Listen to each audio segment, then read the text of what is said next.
The legend of Takumar. Take me to your Takumar. Here I am in Vietnam. Rain is always coming down. Camera Talk with Dr. Scott. Welcome to another episode here on Modesty Photography. Well, today we're going to look at a little something special. We're going to look at my take on Takumar. Takumar the myth. Takumar the legend. Takumar the lens. There's a lot of talk out on the internet about Takumar lenses. I have a few. There's some out there that I would like to have, which I don't, mostly because of things like availability and pricing and all that lovely stuff to go along with it. But generally, I'm just going to go over some of the things that a lot of people talk about when it comes to Takumars. And, and again, the theme of this whole talk show is about saving money, budget photography. So, none of these are super pricey, but they can be. So that's the thing about vintage lenses. When they're not so popular, they're fairly cheap. Once everybody wants one, the price jacks up quite high. So I'm just going to run through a quickie review of the ones that I have here and give a little chit chat about each one.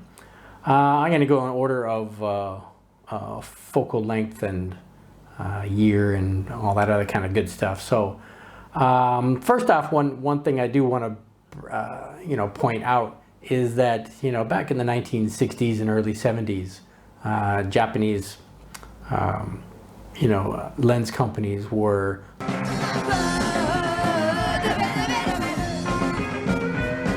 introducing thorium into the glass. Now, some people may think, when they hear about these radioactive lenses, the thorium lens, is sometimes referred to as a coating. Well, I want to, make that clear right now. It's not a coating. It is doped right into the glass. And they know the dope. So when of course, glass is made up of, ground sand and everything else and other, elements. But when they, create their recipe, for lack of a better term, and create the lens itself, the thorium was baked or doped right into the glass. So it's not something that just flakes off or comes off or anything. It's there. So these lenses are radioactive. And with that said, some of the people are paranoid about radioactivity. It's like, oh my God, my hair is all gonna fall out. Oh, maybe that's what happened to me. But really the amount of radiation that comes from these lenses is nothing to worry about at all. You can, definitely do some research on the internet about that.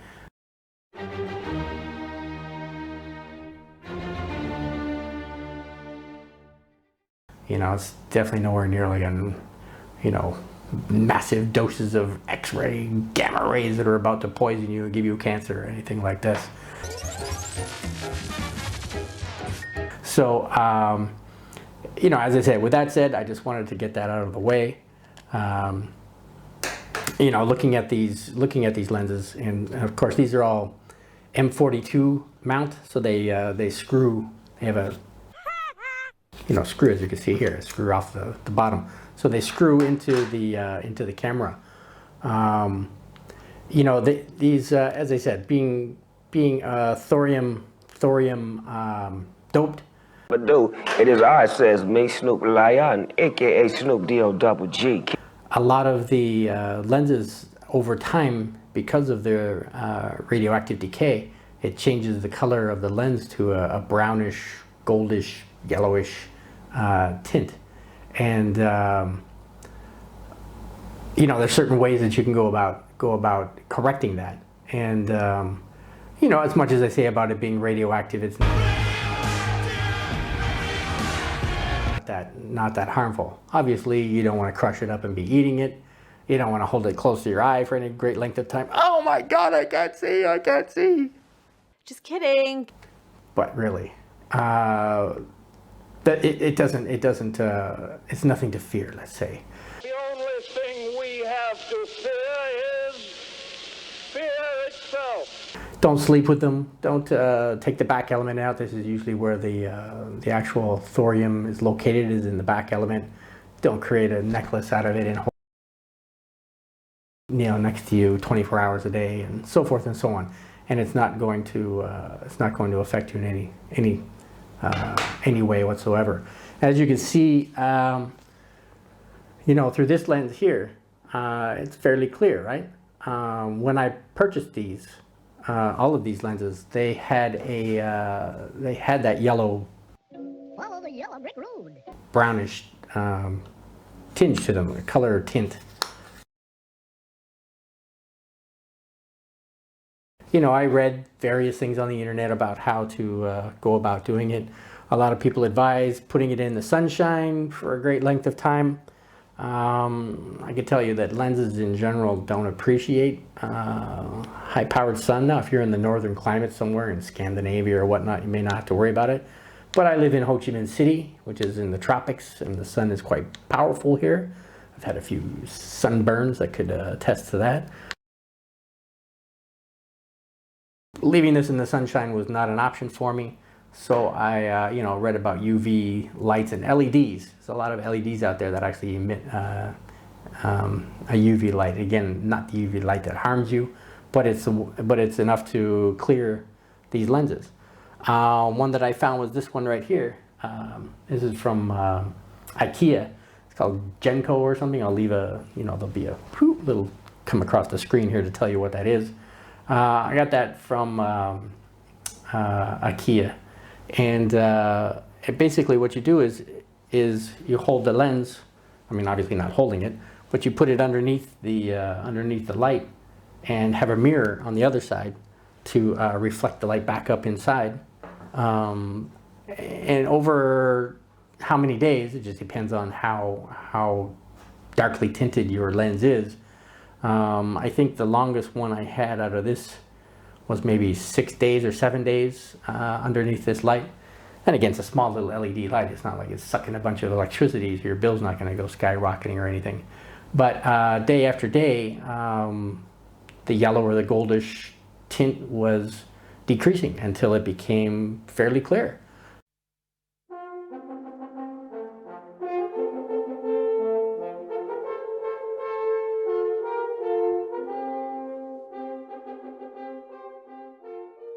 The other way to go about doing this, of course, too, is just to ignore that yellow tint and just go into Lightroom or Luminar or Capture One or any of the software that you're using and get correct the white balance on that and take care of it that way. But anyway, so I just wanted to get that out of the way. Another one that I used too before I got this lens was this LED flashlight here. And again, the same thing you can see in here. It's a little yellow LED light in here, and it's actually a UV rated light bulb. So same thing. You would basically take the lens off of your lens, put it on there. Now, of course, this one is a rechargeable, so I can just plug it straight on the wall. I could leave it there for days without anything happening. And same thing, it cleared up my my 55 here. So it also works. So there's a lot of options out there to do so, or as I said, you can just leave it alone. So back to talking about the individual lenses. This is a 35 millimeter.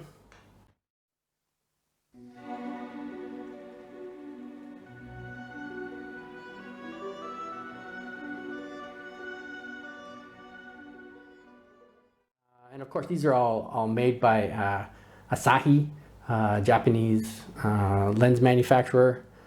One ticket to Tokyo, please. Which later became Pentax. So all of these are Takumar Pentax lenses. So as I said, this is the Takumar. This is the super multi-coated Takumar 35 millimeter f2. Now it's not as favored as these other ones. It's on the Pentax forum. If you go on on the internet and look it up on the Pentax forum, it only got an 8.7 out of 10. But seriously, that's just people's opinion of things, when they use these lenses. I think it renders some pretty nice photos myself. So I'd be closer to the 9-ish range than 8.7 is not that far away. But anyway, this was produced between 1971 and 1980. I don't know exactly what year this one particularly is, but again, it's a 35 millimeter, so it's on a full frame, on my Sony A7R2 that I use, full frame. It's a 35 millimeter, so it's wide, but it's not super wide, it's not ultra wide, and it's not long either. So it's a great lens for street photography or for Do you know that if is the middle word in life? Portraiture, if you're going to get environmental portraiture out there. So it's again a nice little lens, and just like all Takumars, they're built fantastic. I mean, it's all metal, very smooth, whatnot. It's very sweet. So that's the 35. The very first one that I purchased was this guy here, and this is the Super Takumar.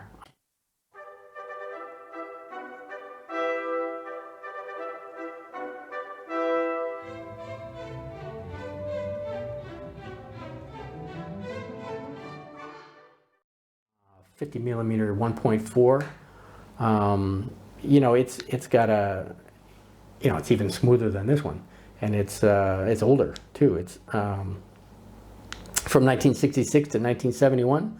Again, not knowing what the difference or what year exactly it was in, but as I said, it's a beautiful little lens, and as you see, little. It's not large at all. A lot of these vintage lenses are not very big.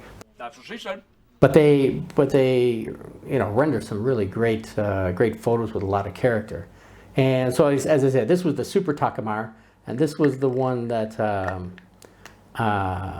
came in also a 8-element version. And of course, the 8-element was built by Asahi to take on Zeiss and their planar.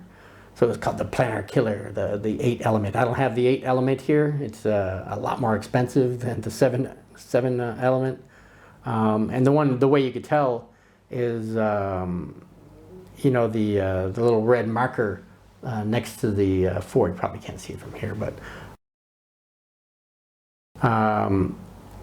next to the 4, if it's on the left side, it's the 7 element. If it's on the right side, it's the 8 element. So that's how you can tell physically. But again, it was a 9.7 out of 10 on the Pentax forum versus a 9.4. So you take pictures and you think you could tell by just looking at them. Probably not so much. But anyway, so that was my first one that I purchased. Then I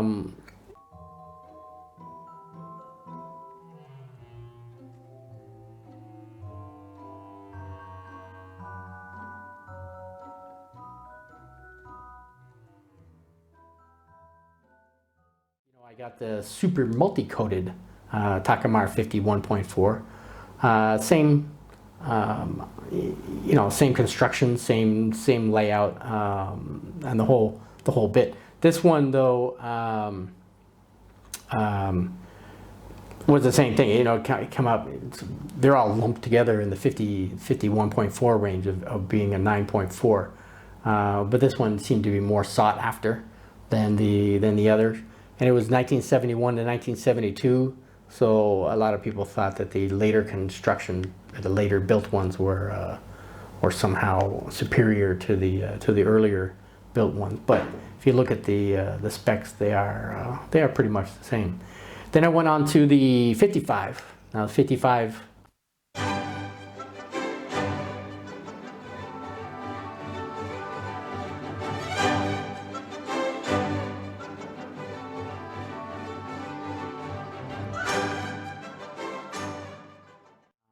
I actually has a better reputation. This one says SMC for super multi-coated, but SMC is for short. Now it's also got rubberized grip compared to the all metal construction, but still built like a tank, still very smooth. And actually gets better ratings than these ones on the Pentax Forum. It's a 9.8 out of 10, which actually beats out the 8-element super tack. So this is a great little lens also, and as I said, it's all M42 mount, screw-on mount, and all of these can be adapted to any of your cameras. I have the Sony A-line, A series, so I have an A7 and an A7R2. So I have adapters. I just screw these things on and pop it onto my camera, and away we go. I also have the Canon M50, which I'm shooting this video with here. So I have an EOS M mount with a M42 screw on, so I can put these on there too. And of course, with the crop, it makes these a longer focal range, more of a portrait. The 80-ish, 85-ish, 87-ish, 90-ish range, depending on which one of these. The last one I wanted to really talk about quickly, even though it's not a Takumar, but it's still a Pentax.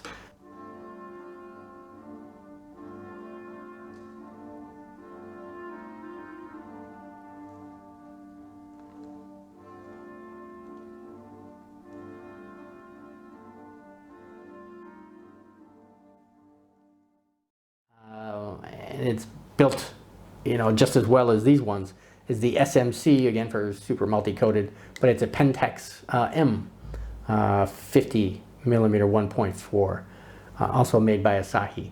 Same, same type of construction, very smooth, same markings as the Takumar. So a lot of things are very much the same.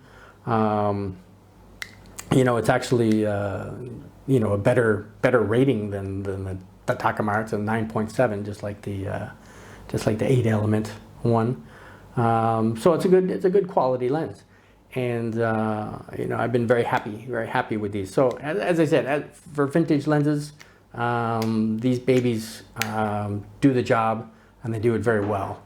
And as I said, I'm going to obviously include some photo samples for you to see, how they render and whatnot.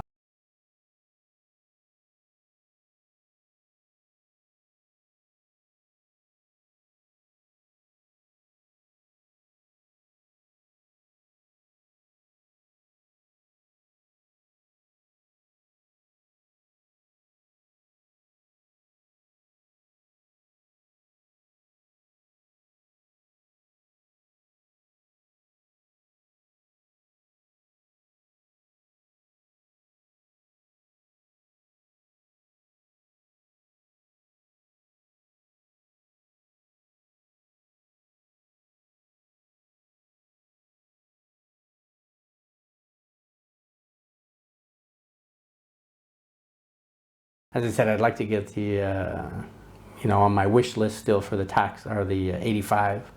I'd like to get the 1.8 or 1.9 f-stop, and I hear those are a nice lens as well. So so that kind of wraps up what I really wanted to say, about these little beauties. So if you have any comments or any opinions yourself about tax, any experiences you'd like to share, please leave it in the comments below. So that's all I'm really going to talk about today. Talking to me? As I said, this is Camera Talk with Dr. Scott. Don't forget to subscribe and hit that like button or smash it. And, we'll see you in our next episode. All right, thanks for dropping by. This is Modesty Photography. And you have yourself a great weekend and a great rest of your week. And we'll see you next time.